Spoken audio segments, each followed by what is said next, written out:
Você já olhou para o céu à noite e se perguntou: o que existia antes do mundo que conhecemos? Em Gênesis 6:4, a Bíblia sussurra um mistério que atravessa milênios. Naqueles dias, havia gigantes na terra. Quem eram os Nefelins? De onde vieram? E por que suas histórias foram quase apagadas da história? Prepare-se. O que você está prestes a descobrir vai desafiar tudo o que você pensava saber sobre a Bíblia.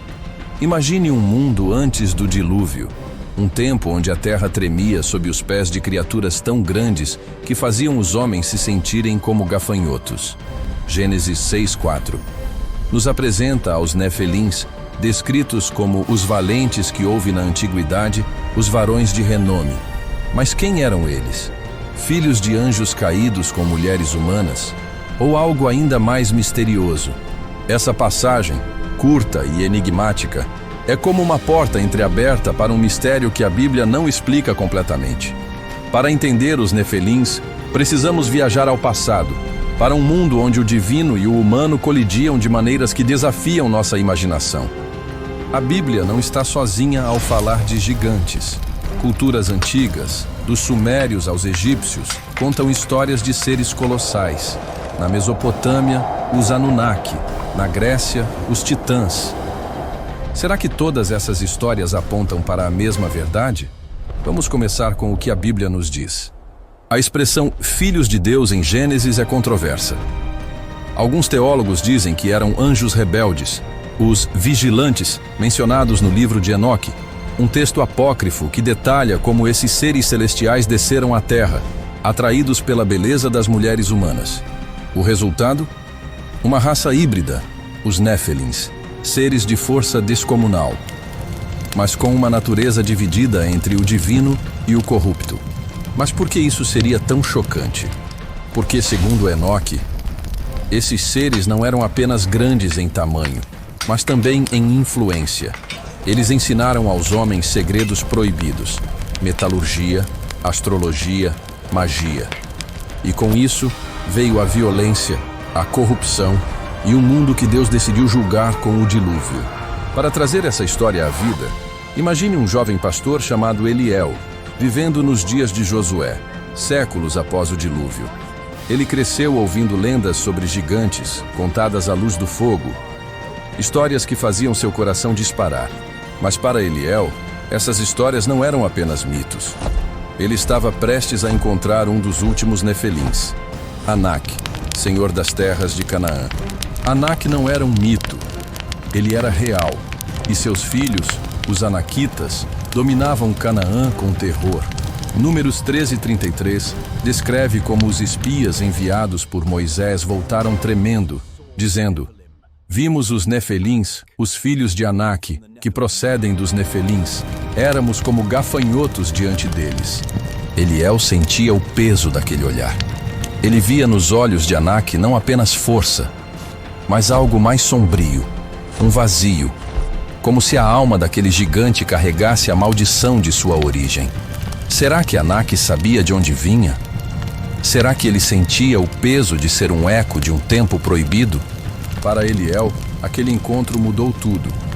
Ele percebeu que os Nefilim não eram apenas monstros lendários. Eles eram um lembrete do que acontece quando a humanidade se afasta de Deus. Mas havia mais. Uma centelha de esperança. Porque, contra todas as probabilidades, Deus escolheu os pequenos, como Eliel, para enfrentar os gigantes. A Bíblia menciona os Anaquitas em várias passagens, como Deuteronômio 2:10-11, que os liga aos Emins e Refaíns, outras raças de gigantes. Mas por que Deus permitiu que esses seres existissem? Alguns estudiosos acreditam que os Nefelins foram um teste, uma prova de que a fé pode vencer até o impossível. Outros veem neles um símbolo da corrupção que levou ao dilúvio, um aviso para as gerações futuras. E se os Nefelins deixaram rastros? Arqueólogos já encontraram ossos e armas de tamanhos incomuns em Canaã, datados da Idade do Bronze. Embora a ciência seja cautelosa, essas descobertas levantam perguntas. Seriam esses os restos dos gigantes da Bíblia? Ou apenas ecos de um passado que nunca entenderemos completamente? Os Nefelins não eram apenas gigantes em estatura, Segundo o livro de Enoque, eles trouxeram ao mundo segredos que mudaram a humanidade para sempre. Imagine uma caverna escondida nas montanhas de Canaã, onde os vigilantes ensinaram aos homens a moldar espadas de bronze, a ler as estrelas e até a invocar forças que deveriam permanecer ocultas. Esses segredos, dizem as escrituras apócrifas, eram um presente envenenado. Por que isso é tão inquietante? Porque esses conhecimentos não apenas deram poder aos homens, mas também os corromperam. A metalurgia levou a guerras mais sangrentas. A astrologia desviou os olhos dos homens de Deus para os astros. E a magia? Alguns acreditam que abriu portas para influências espirituais perigosas. Os Nefelins, com sua força e sabedoria, eram como deuses entre os homens, mas seus dons trouxeram caos. Imagine o impacto. Aldeias que antes usavam ferramentas simples, agora brandiam espadas reluzentes. Reis começaram a construir impérios e o mundo se encheu de violência. Gênesis 6:11 diz que a terra se corrompeu diante de Deus e encheu-se de violência. Será que os Nefelins foram os catalisadores dessa queda? Ou eram apenas peões em um plano maior? Essa é a pergunta que ecoa. O que acontece quando o homem recebe conhecimento que não está pronto para manejar? Os Nefelins não apenas andaram entre nós, eles mudaram o curso da história, deixando um legado que ainda nos desafia a discernir entre sabedoria divina e tentação. A corrupção trazida pelos Nefelins atingiu um ponto sem retorno. A Bíblia nos diz em Gênesis 6:5 que o Senhor viu que a maldade do homem se multiplicara na terra. O mundo estava tão impregnado de violência e pecado que Deus tomou uma decisão drástica, o dilúvio. Mas por que algo tão extremo? A resposta está nos Nefelins.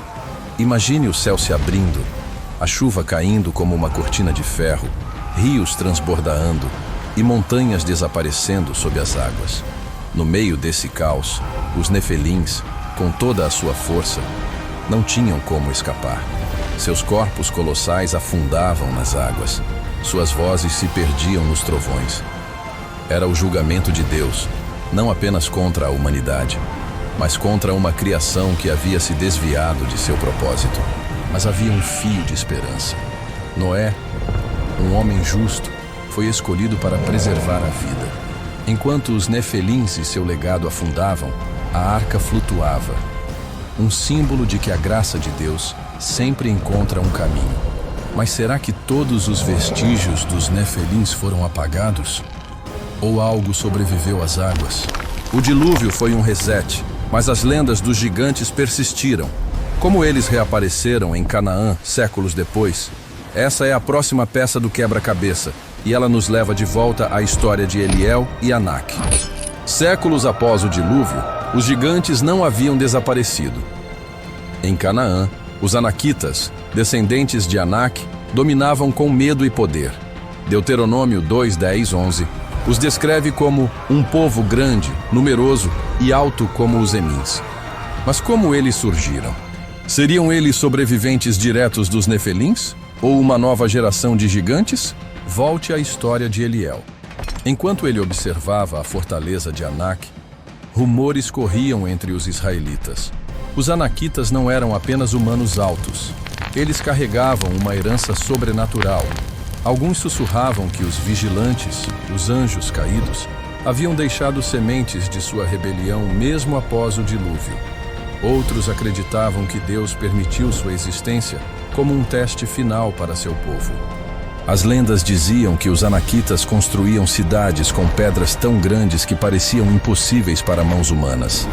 Suas armas eram forjadas com técnicas esquecidas, ecos dos segredos dos Nefelins.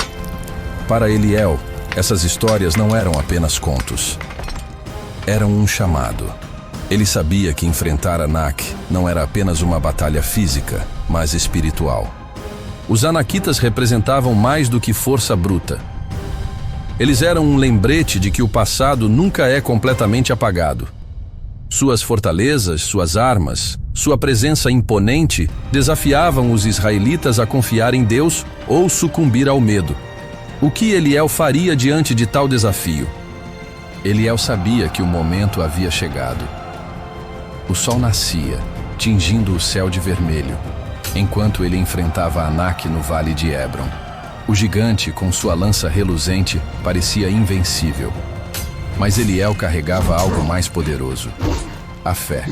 Ele se lembrou das palavras de Josué: seja forte e corajoso, porque o Senhor está contigo.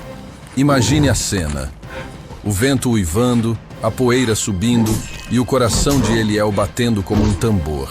Ele olhou nos olhos de Anak e viu não apenas um gigante, mas o peso de um legado amaldiçoado. Anak ergueu sua lança, mas Eliel, pequeno e frágil, levantou sua voz em oração, invocando o nome do Senhor. A batalha não foi apenas de força, mas de espírito. Cada passo de Eliel era guiado por uma certeza: Deus havia derrotado os gigantes antes e faria novamente. Quando Anak caiu, o som ecoou pelo vale e os israelitas, assistindo de longe, gritaram em vitória.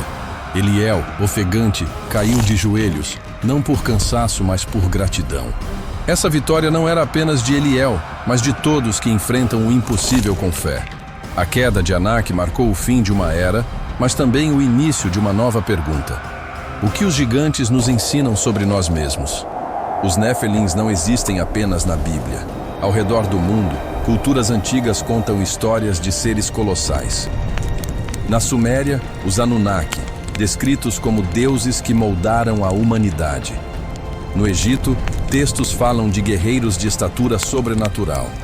Na Grécia, os titãs desafiavam os deuses do Olimpo. Será que essas histórias são meras coincidências ou apontam para uma verdade universal? Sumério, há 4.000 anos, gravando em tábuas de argila histórias de seres que vieram das estrelas. Ou um sacerdote egípcio, desenhando hieróglifos de guerreiros gigantes que protegiam os faraós. Essas narrativas, tão distantes da Bíblia, ecoam o mesmo mistério: seres de outro mundo que mudaram a história humana.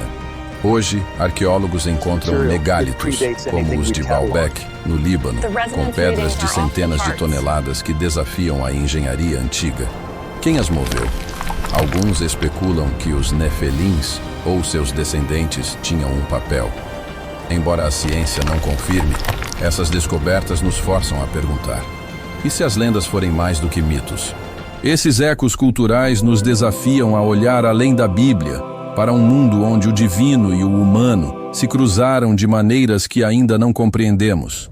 Os Nefelins, ou seus equivalentes, deixaram marcas que atravessam o tempo, esperando que as decifremos. A história de Eliel e Anak terminou com uma batalha épica, onde a coragem de um jovem pastor, guiado por Deus, derrotou o último dos gigantes. Mas há uma pergunta que permanece: e se os Nefelins não desapareceram completamente? E se de alguma forma seus ecos ainda estão entre nós, não em carne, mas em ideias, em tentações, em segredos que desafiam nossa fé? Hoje, quando olhamos para as Escrituras, os Nefelins nos lembram de uma verdade: o mundo é maior e mais misterioso do que imaginamos. Mas, acima de tudo, eles nos mostram que Deus é soberano e que nenhuma força, por maior que seja, pode superar o poder da fé. Então, quem eram os Nefelins? Eram anjos caídos? Gigantes reais? Ou um símbolo do que acontece quando nos afastamos do Criador? Talvez a resposta esteja em você, no que você acredita, no que você está disposto a enfrentar. Os Nefelins são mais do que uma história antiga. Eles são um convite para olhar para dentro de nós mesmos e perguntar: quais são os gigantes que enfrentamos hoje? Talvez seja o medo, talvez seja a dúvida, ou talvez seja a coragem de buscar a verdade, não importa o quão chocante ela seja. Se essa história te tocou, é porque ela precisava chegar até você. Você acredita que os Nefelins realmente existiram?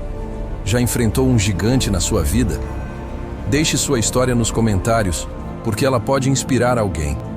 E se você sentiu algo especial assistindo a isso, se inscreva no canal, mas só se tiver coragem de continuar descobrindo as verdades da Bíblia.